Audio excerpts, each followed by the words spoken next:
Hi everyone, my name is Catherine, and today I will be arguing for the affirmative side.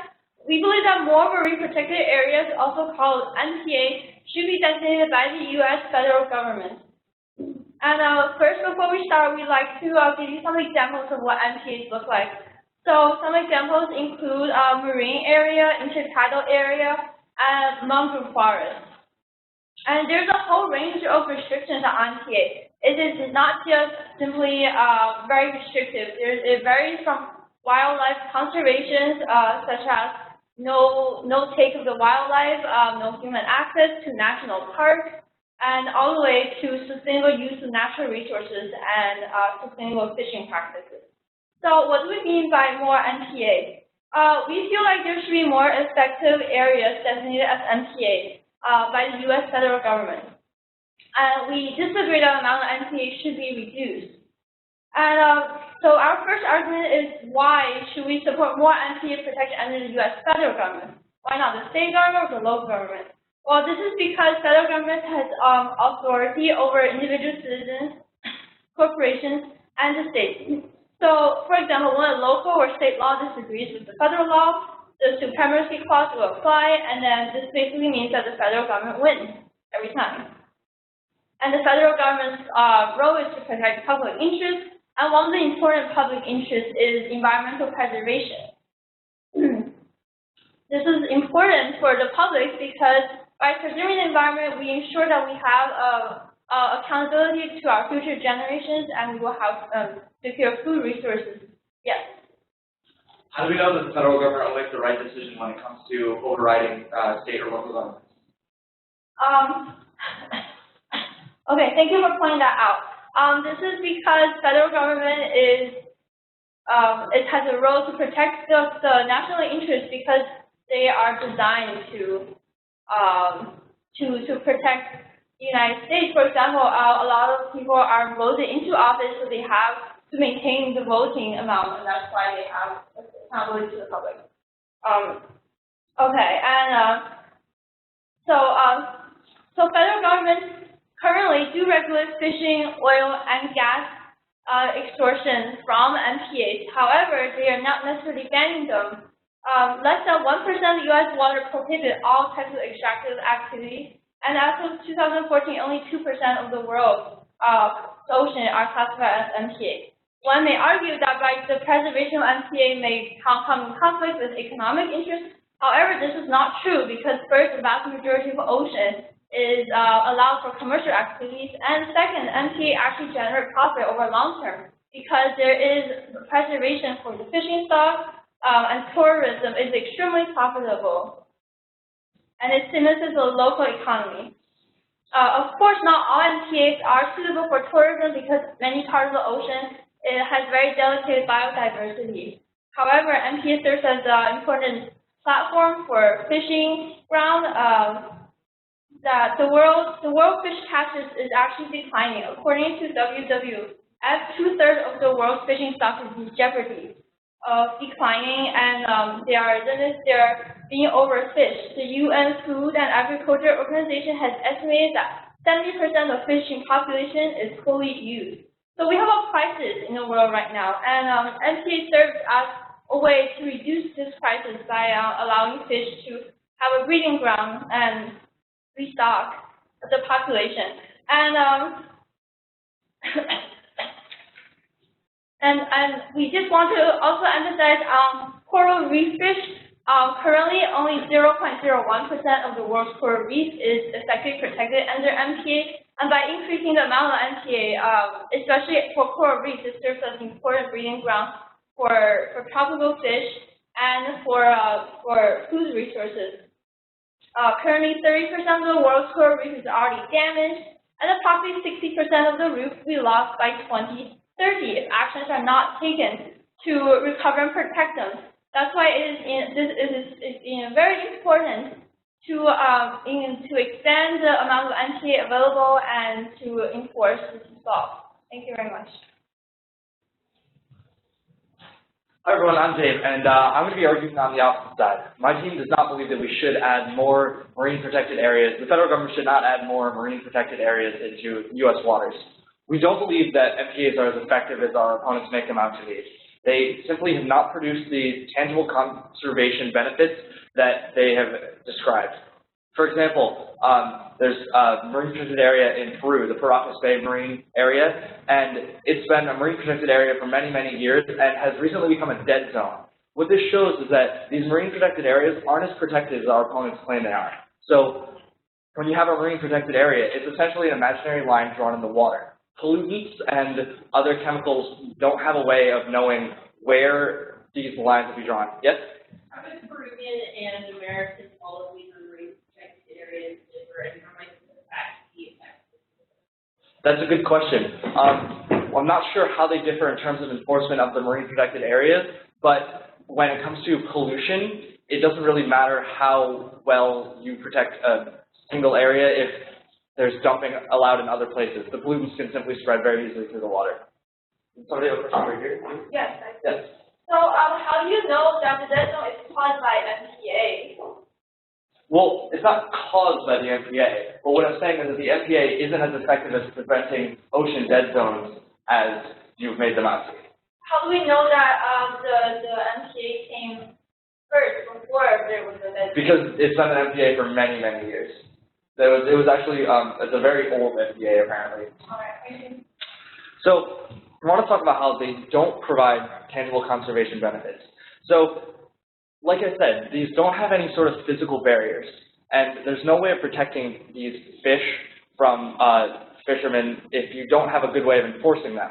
Enforcement is very, very difficult for these areas, and that ties into how much these sort of areas will actually cost. Cost is a huge factor in these. According to the proceedings of the National Academy of Sciences, MPAs worldwide will cost between $2 and $19 billion to run. That's an enormous amount of money, or benefits that we don't feel are worth it, especially when we can use this money for other things. So, when it comes to enforcement specifically, the Florida Marine National Sanctuary has a $6.6 million budget, and $2.3 million of that is used for enforcing its borders. A case study done by the NOAA showed that its enforcement is inefficient and ineffective. And if they're spending a third of their total budget on ineffective enforcement, what's the point? That money can be used in other, better ways. We don't believe that these sorts of approaches to protecting the environment will work in the long term. Finally, how are we to say that the government is the final arbiter, the end-all, be-all decider of how these MPAs will be put into effect? So, like I mentioned earlier in my question, how do we know that the federal government will make the right choice when it comes to overruling local and state governments? When it comes to our fishermen, it's a huge profit, and these people live their lives fishing. And in hard economic times, when there aren't many jobs on the mainland, all they have is fishing. So if you take away these large, large tracts of water and just completely stop anyone from working there and making a living there, then that's only going to hurt our economy. So secondly, there's an example in the Indian Ocean. In the British Indian Ocean territories, there was a Chagos archipelago, and this was designated as a marine protected area. Later, WikiLeaks revealed correspondence between the UK and US governments that showed that the reason they wanted to designate this as a marine protected area was to remove and expel the indigenous population. So this shows an example of MPAs being used as a tool for imperialism. And the US government has a military base on this archipelago, and our interests, our military interests, were of course protected at the cost of the environment, which was the whole point of making this MPA anyway. How do we know that the government is going to make the right decision, especially when it's been shown that they have ignored whatever sort of environmental reason they set out to make that MPA in order to protect their own economic and military interests? So, thank you.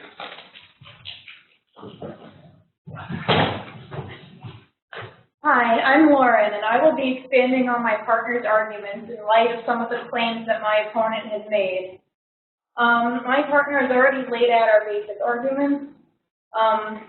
Firstly, I'd like to point out that 41% of the United States' waters are currently designated as some kind of MPA, but only 8% of that area is focused on conserving our natural and cultural resources.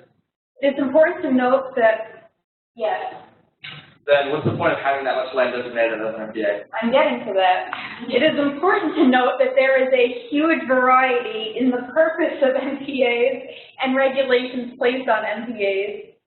Some are subject to far more protection than others. The National Oceanic and Atmospheric Administration, the NOAA, has come up with a system for classifying MPAs based on type of protection, along with the permanence and consistency of that protection.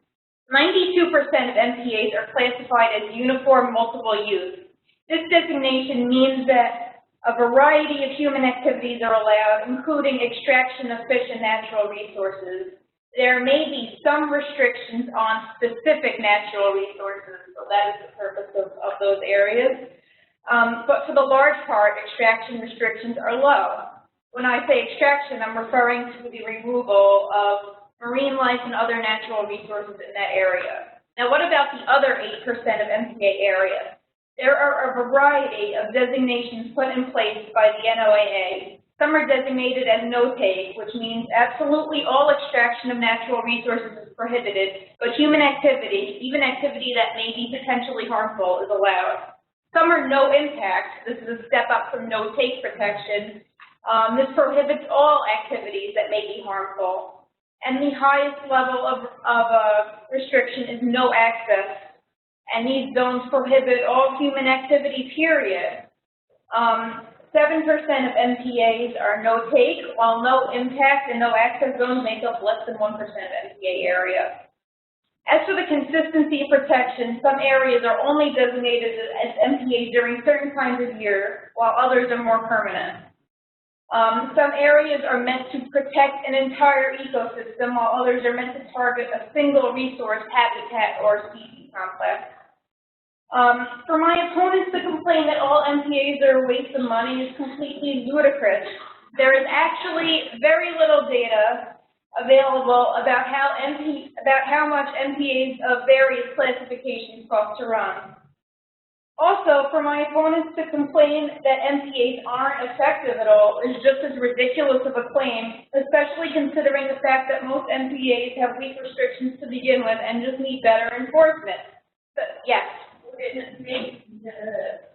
not make more sense to set stricter restrictions? Stricter restrictions in the areas that already designated areas rather than designating ones. Yeah, I agree that we do need stricter restrictions on areas that are already designated, in addition to new ones. Just because we have one doesn't mean we can't have the other as well. The fact of the matter is that they are effective when given proper restrictions. Because since the 80s, fish habitats have been decimated, especially near coastal areas. And MPAs with no-take reserves allow resident fish populations to recover, and then recovered populations of mobile fish might spill over into other areas where fishing is allowed. According to a paper published in Science, a network of 5 reserves were established along the coast of St. Lucia to rehabilitate the decimated reef fishing environment. Immediately after the creation of reserves, fishermen reported having to put more effort into catching the same amount of fish. However, 5 years later, total catch per trip had increased between 46 and 90%, depending on fishing gear used. In other words, total biomass nearly doubled in fishing areas adjacent to the reserve. Even though there was a 35% decrease in the area of the fishing ground, fishermen were still rewarded with the benefit of there being more fish in the area. Where is the downside to this result? Well, it costs more money to enforce restrictions in MPAs, possibly, but there's clearly a payoff. Another example of this is Georges Bank, an area between Massachusetts and Nova Scotia. After the implementation of such reserves, there was a 5-fold increase in haddock populations, 14-fold increase in scallop populations, and an 800% increase in yellowtail flounder populations. I'd like to mention we have a moral obligation to not screw up our planet completely. We share this planet with billions of organisms, their world too, and we need to use our power over them responsibly, and establishing a greater amount of effective MPAs is one way of doing that. Thank you.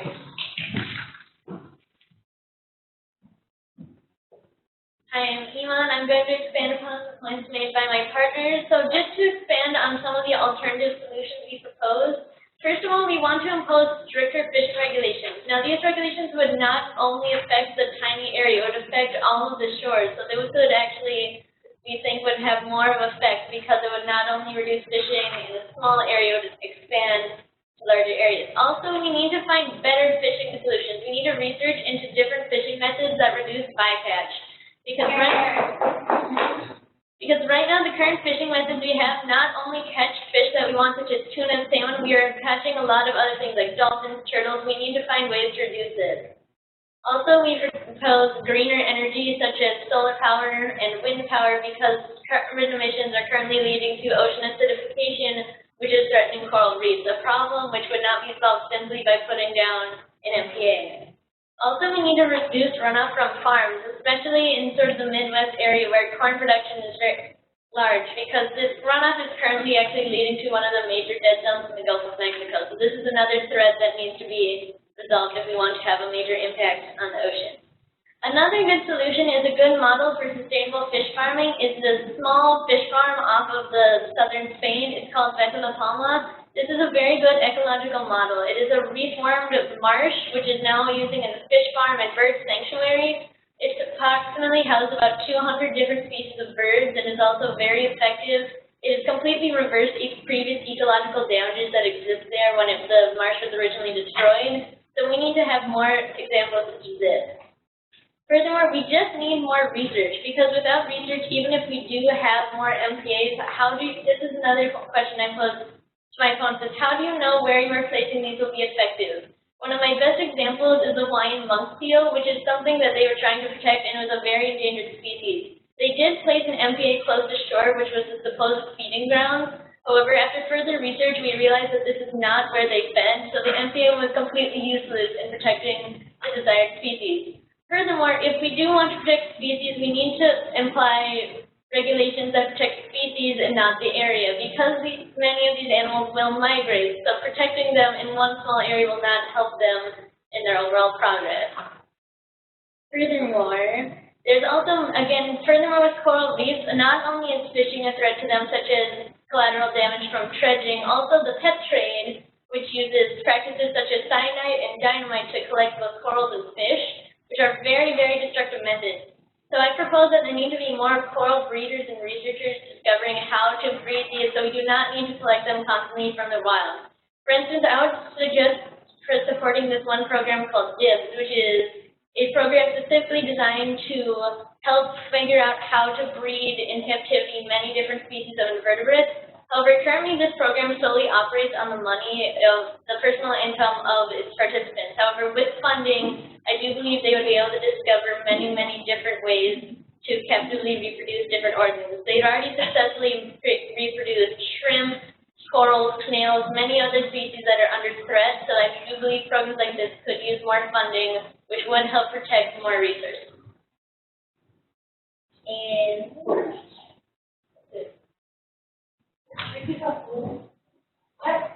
Okay guys, so those were our first 4 speeches. So we're going to open up the poll again.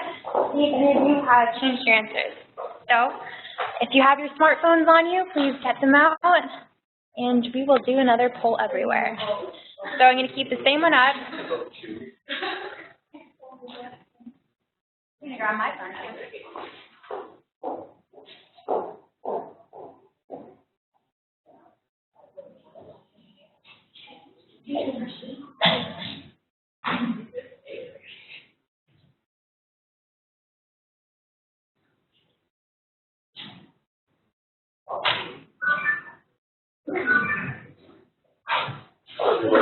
Oh, it says we can't vote anymore.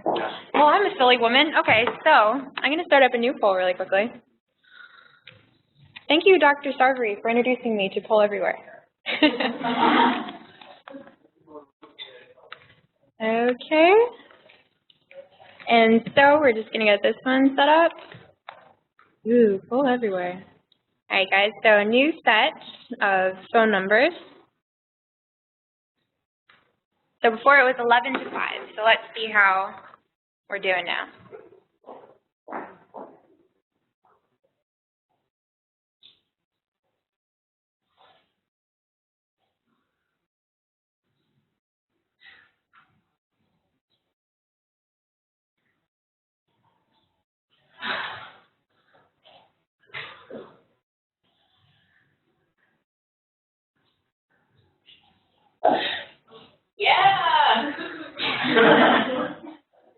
Sure. I have the table turned. We're about to take a step. All right, guys, we're gonna give maybe another minute for voting, and then we're gonna close the poll.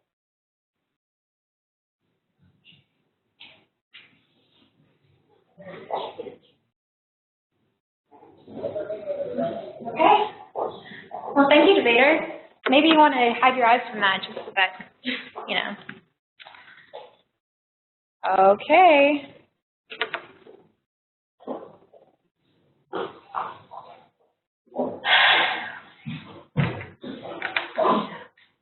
Hi everyone. First, I'd like to respond to their criticism about how we did not mention the enforcement part. They argue that it is almost impossible to monitor the protection. However, with modern technology, this is possible. Currently, remote sensing technology, satellites and drones are regularly being used to monitor MPA areas. And with increasing usage of technologies, this will be cheaper. Yes. Cheaper? Increasing use of technologies that cost billions of dollars, like drones and satellites? What I mean is that with time, such technology will get cheaper.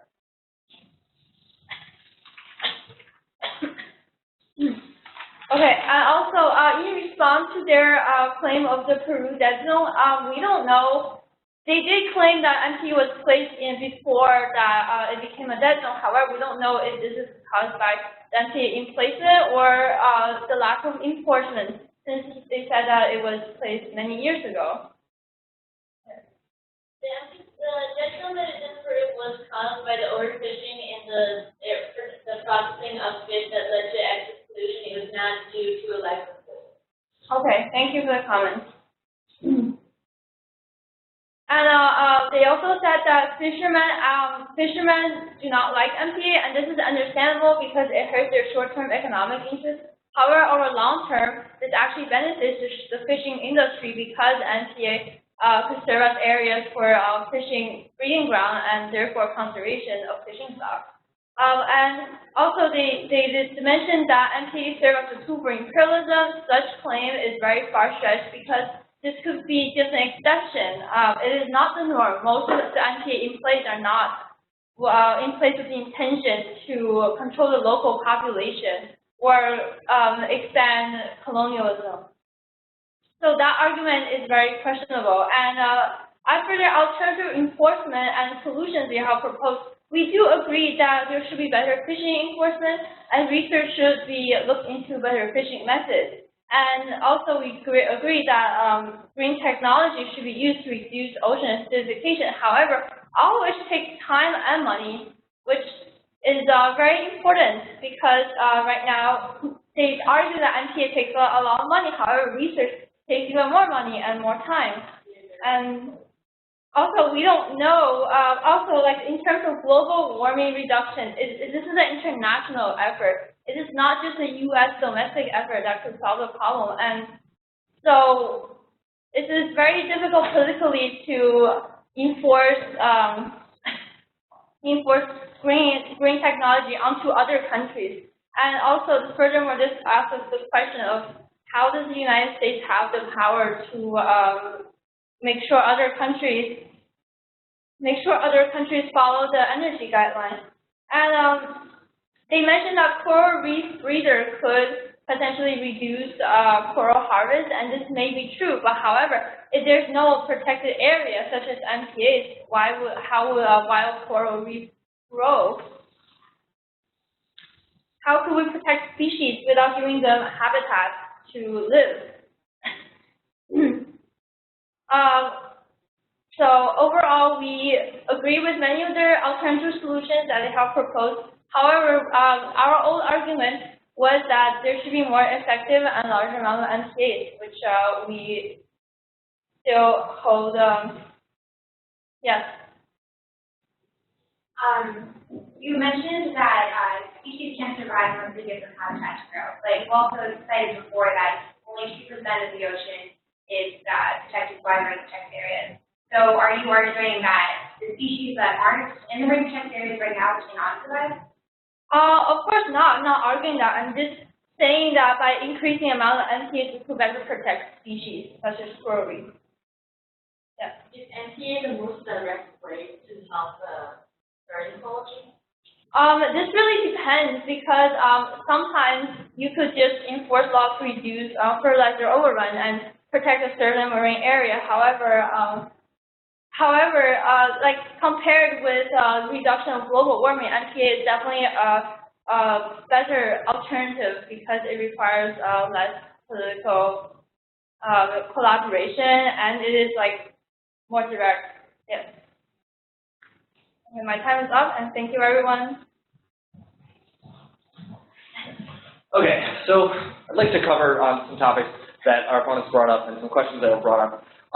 First, the biggest thing that they brought up was that only 8% or of 92% of the MPAs are called, what was it? It's called uniform multiple use. What I hear when I hear this is that 92% of MPAs are entirely pointless. What are the regulations that are on these specific areas, and what's the point of having them? What's the point of spending money to enforce areas that don't really have any enforcement on them?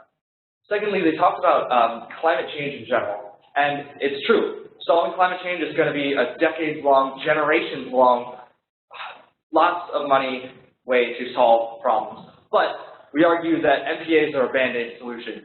When it comes to actually solving the problems of endangered species and overfishing, we need to solve the causes of these problems, not the symptoms. We need to treat the source of these problems, which is climate change, which is pollution, which is finding some sort of alternative food sources that we can use that won't be so overfished. How is the source of overfishing climate change? Well, you have fewer species, and as the species level decline, like overfishing only hurts that, right? So if you're losing fish to climate change, and you're continuing to fish the same amount, you're going to overfish. It sounds like two causes for the same problem, though. But what I'm arguing is that MPAs won't solve that problem, because you don't have good enforcement on them. I'll solve half the problem. Yeah. So, are you saying that we should focus on solving the global warming crisis right now rather than, and that we should remove MPAs? Not that we should, interesting question. Removing MPAs, that's an entirely different question. But what we do argue is not to add any more. I'm saying that we already are spending a lot of money on stuff that we don't feel is worth it. So maybe add better enforcement to the MPAs that we have now, but don't add any more. It's only going to be a waste of money. Yep. So not EPA, how do you expect to recover? So what we'd like to focus on is instead of protecting an area, protect the species that are endangered. So you have a species that's endangered, you can put fishing regulations and we can protect the species specifically rather than an area that they may or may not be in.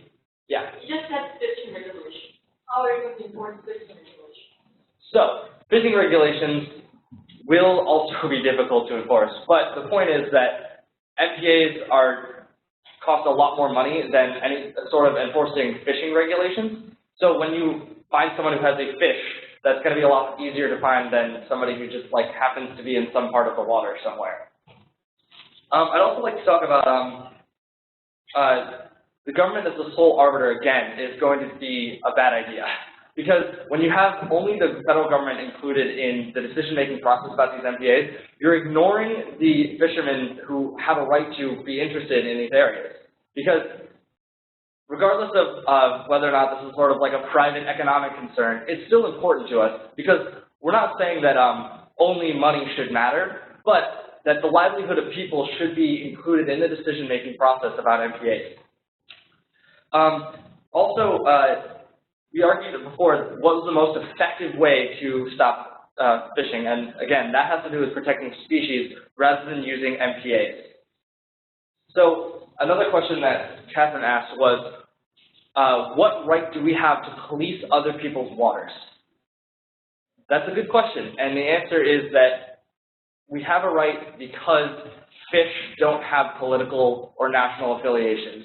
Fish that are in danger, when it comes to these fish that are in danger, we need to protect them, and we need to do it nationally and globally and not restricted to any single government solution. And last but not least, we need to talk about how tourism was brought up as an economic solution. How is a tourism industry going to completely replace the money that's brought in from the fishing industry? That's a question I'd like to leave that with. Thank you.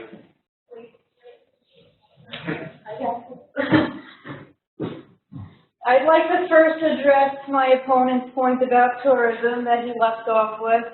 I don't believe we said tourism is going to completely replace the amount of money expended on enforcing MPAs, but it will generate some income since, yes, tourists prefer, especially scuba divers, they greatly prefer diving in beautiful areas that aren't decimated by our activities that may have harmed those areas. My opponents brought up some other interesting points. They're talking about implementing fishing restrictions. First of all, I'd like to know, yes? I'm a little confused about the point you're making. Because before you were citing that we should definitely protect areas that are overfished. But now you're citing that areas that are important for tourism should also be targeted. Are you saying that we should only target areas that are good for tourism, or just blindly shoot? I believe we should target both because MPAs, as defined in the beginning of this debate, do have a variety of usage, whether it's protecting the marine life and resources that are found within them, or protecting the natural heritage of the area, you know, and divers do like to experience that for themselves, so they're awesome. And my opponents are talking about implementing fishing restrictions, and I'd like to know where are they getting this data that fishing restrictions are so much cheaper than MPAs. And furthermore, I don't believe, yes? It comes with the ability to enforce things. So you find someone with a fish, that's a lot easier to say, okay, you have this fish, you're getting a fine, rather than you're in this part of the water, you're on a boundary of maybe an MPA, you have to fine. It's easier to enforce, is the answer. Or you have actual numbers for that, or are you just projecting? Because if I saw someone in an area of water, I could say, you're fishing in this area, you shouldn't be there, as opposed to going up to their boat, checking what kind of fish they have, and then fining them. Also, I'd like to point out that, you know, if you just want to protect certain species, that's not always the best option, because if you go fishing into an area, the very physical nature of you being there and putting hooks into that area, putting nets into that area, and spinning the propeller on your boat is going to disturb the area, and it might disturb species that you don't intend to disturb. And also, yes? That was the entire point of the argument of how we need to find better, more ecologically safe fishing things so that we can still have the fish we desire, but we would not be causing so much ecological destruction. Okay, and then you went on to talk about how we should only be focusing on protecting certain species and not others, because that would be cheaper. And I'm pointing out we should be protecting all species in these MPAs. That's the whole point of them. My opponents also claim that we spend money to, and I quote, we're spending money to enforce something that is poorly enforced. In these areas that have poor enforcement, there's obviously not that much money being spent. The more expensive ones are the ones that do have proper enforcement and do have positive benefits, as shown by the two examples I provided, one being the reserves in St. Lucia, increasing fishermen's yields in surrounding areas, and the second example being Georges Bank. These were MPAs that had proper enforcement on them, and we experienced the benefits as a result. So I'd just like to conclude our argument on the affirmative side by saying that we are connected to the environment in which we live in so many more ways than we realize, and it is our responsibility to preserve that environment for us and for our children to enjoy in the same way that we have. Despite all that havoc that we've wreaked on our ocean so far, the environment does have the ability to rebound if we let it, and we believe that establishing a greater amount of effective marine protected areas is a very practical method of accomplishing this goal. Thank you. Okay, just to wrap up a few other points to make, one of the comments that my opponents make is that using other solutions such as stricter fishing regulations would take too long. However, the example I already mentioned, which was Veta La Palma, this was able to rebound in a very short time and did not take decades. However, I would also like to pose that slapping an MPA in a small area on the map is also going to take a tremendous amount of time. However, we must do something. And as we already mentioned, many of the MPAs are ineffective. For instance, the other 92% that are not being used for ecological benefit, these are not going to be helping the massive area. And furthermore, about how we only want to protect certain species, how we do need to choose the species we protect carefully. For instance, keystone species. These are species that are known that should their population be affected, it would cause major cascades in the rest of the ecology. For instance, sea otters, kelp, there are many different examples of species that need specific protection in order to keep their entire ecosystem in place. So that is a way we can protect the entire ecosystem without causing massive economic costs. And then, furthermore, as for the cost of, yes?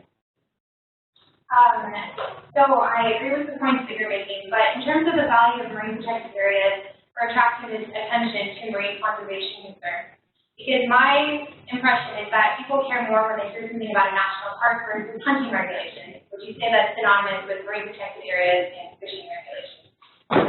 What I'm trying to say is how important are marine protected areas to making people care about marine conservation?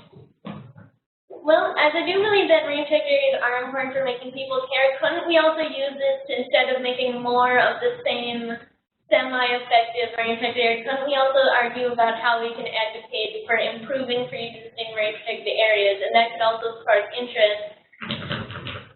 And then, furthermore, I do believe that also, although it is important to gather the attention of the population, we would also need to make sure it's not just something to get the attention of the public and also is causing actual change. Furthermore, as for the cost, addressing the cost of stricter fishing regulations, the things we can use to enforce stricter fishing regulations can be tacked on to pre-existing programs such as the lifeguard, coast guard, other ecological officers that exist. For instance, another example could be more sustainable farming or fish farming regulations, and this could be used through health inspectors, which already exists. It's a program we could simply add some sort of ecological or green requirement that they must pass to have it farmed. So we can just add other requirements to pre-existing programs, which would not result in a tremendous increase in cost, where to create a marine protected area would have much more resources needed to do it.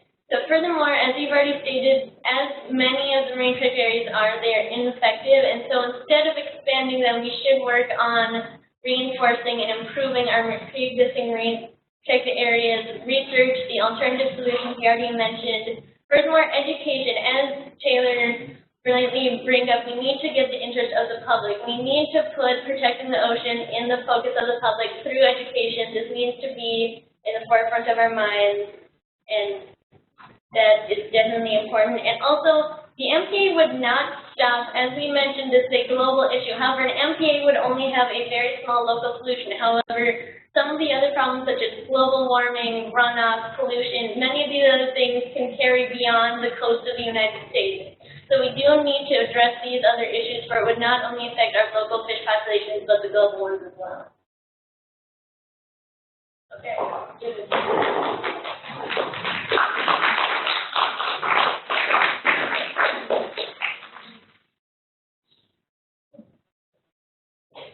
Well, let's give another round of applause for our amazing leaders.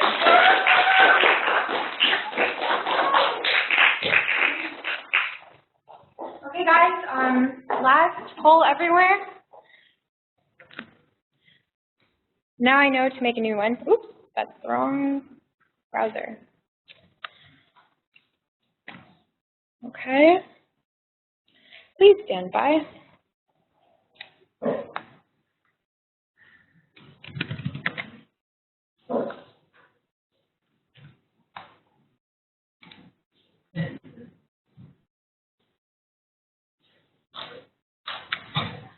Okay, everyone.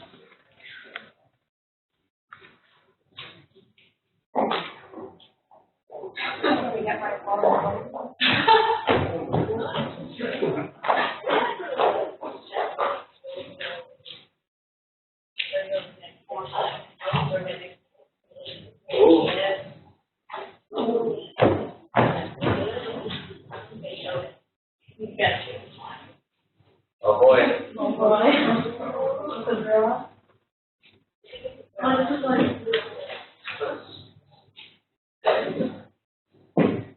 Yeah, there we go. Oh. Yeah, Victoria. Oh, man.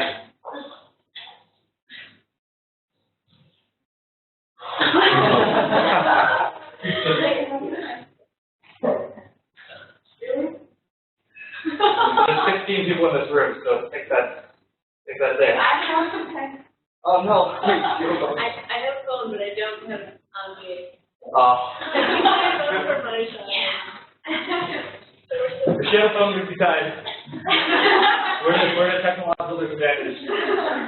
Well,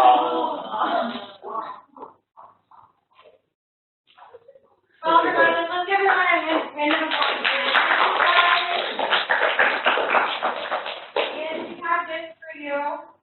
So thank you guys so much for including your. Good job. Good to be. You want to just move on?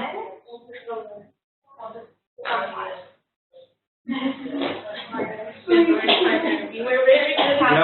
We did our best, and we were one vote down, so I Eden is head of the debate team, of course, and thank you so much for that. everything on your side, of course. And thank you guys, audience, so much for participating. This is awesome. Does anyone have any further questions? Yeah, do you guys have any? If you don't mind sharing, what are your like actual yes or no? If I had to go my actual answer, I think that like MPAs are probably a good thing that should be used in tandem with other things too. So I would vote yes. I agree. I think the best solution would be upping the streams of many of those current areas that aren't being enforced. Yeah. Of course, we need to look at other solutions as well, like all the ones that they mentioned, but I think MPAs are a great thing to use in conjunction with those solutions. Yep. That's about what we're feeling. Yeah, that's consensus up here. Well, thank you all for coming. Hope you guys enjoyed the event as much as I did. We'll have different events like this in the future, and hope you guys can come to this event as well. Let us know if you have any further questions. Let us know if you want to join us. Oh, and let me know if you're interested in the Shoal stuff. Yeah, go Shoals. Oh, yeah. Great. Yeah, Shoal's awesome. So come talk to me after, and I can tell you more about it and tell you more about how you can learn about marine conservation issues too. So thank you, guys. Great. And thank you guys for tuning in. So see you later. Yeah, we were way ahead on the curve. No one asked me that. Yeah. I'm like.